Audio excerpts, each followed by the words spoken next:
एक प्रश्न है, गुरु कौन, इष्ट कौन, आराध्य कौन? देखिए, हमारे सनातन में तो तमाम भगवान, देवी-देवता, ईश्वर अवतार हैं।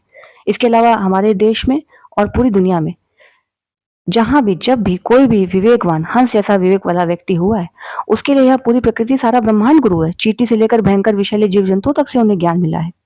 समाज में जो पूजनीय हैं, धर्मवेत्ता, तत्ववेत्ता, शास्त्रज्ञ, उनसे तो ज्ञान की प्राप्ति हुई है। समाज में जो निंदनीय है, समाज द्वारा जो बहिष्कृत है और हाशिए पर रखे गए, ऐसे स्त्री पुरुषों से भी ज्ञान की प्राप्ति हुई है। मंदिर और तीर्थाटन और गुरु स्थान पर तो ज्ञान की प्राप्ति हुई ही है। शमशान घाट में भी ज्ञान की प्राप्ति हुई है। वैश्यालय जाकर भी ऐसे लोगों को ज्ञान की प्राप्ति हुई है। तो चाहे रामकृष्ण बुद्ध रहे हो, चाहे रामकृष्ण परमहंस रहे हो, विवेकानंद रहे हो, आदि शंकराचार्य हो, कबीर हो, मीरा हो, चाहे दुनिया में कोई भी विवेकी जो हंस जैसा विवेक वाला व्यक्ति रहा है, उसके लिए सारी प्रकृति, सारा ब्रह्मांड गुरु है। उसने फूलों फलों से लदे वृक्ष से तो ज्ञान प्राप्त किया ही है। उसने ठूंठ से भी ज्ञान प्राप्त किया है, पेड़ से झड़ते पत्ते से भी ज्ञान प्राप्त किया है। उगते तारे से तो ज्ञान उसको मिला ही है, डूबते तारे से भी मिला है। उगते चंद्रमा और सूरज से ज्ञान मिला ही है, डूबते चंद्रमा और सूरज से भी ज्ञान मिला है। नदी, पर्वत, झरने, पहाड़, समुद्र, हर कहीं उसे ज्ञान की प्राप्ति हुई है। शमशान से लेकर मंदिर तक, तीर्थ यात्रा से लेकर और वैश्यालय तक उन्हें ज्ञान की प्राप्ति हुई है। उनका विवेक जगा है, उनकी अंतर्दृष्टि जागृत हुई है। क्या विवेकानंद को एक वैश्या से भजन सुनकर अतिरेक, आनंद और शांति का अनुभव नहीं हुआ?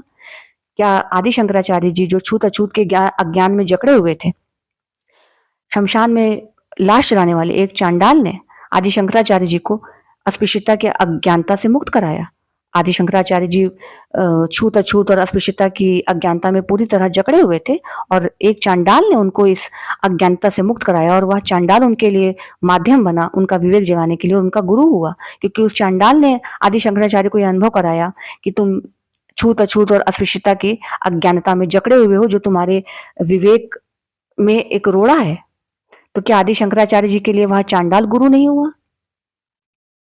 तो हम सभी लोगों के लिए, सांसारिक हो, आध्यात्मिक हो, देखिए संसार और अध्यात्म अलग नहीं है, एक है। संसार और शरीर में आने के बाद ही तो हम लोग आध्यात्मिक अनुभूति करते हैं। तो संसार और अध्यात्म एक है, तो हम सभी के लिए यह पूरी प्रकृति, सारा ब्रह्मांड गुरु है।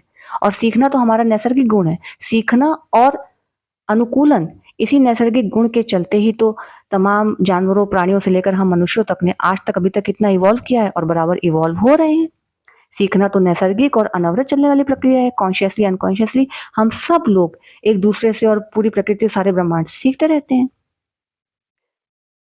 तो सभी गुरु हैं। क्या पूरी प्रकृति, सारा ब्रह्मांड गुरु है और हर समय ज्ञान की प्राप्ति हो रही है। फिर भी कोई मुझे जोर देकर पूछे तो मैं यही कहूंगी, जिससे मिलकर कोई प्रश्न, कोई शंका, कोई जिज्ञासा शेष ना रहे, वही गुरु, वही आराध्य, वही इष्ट।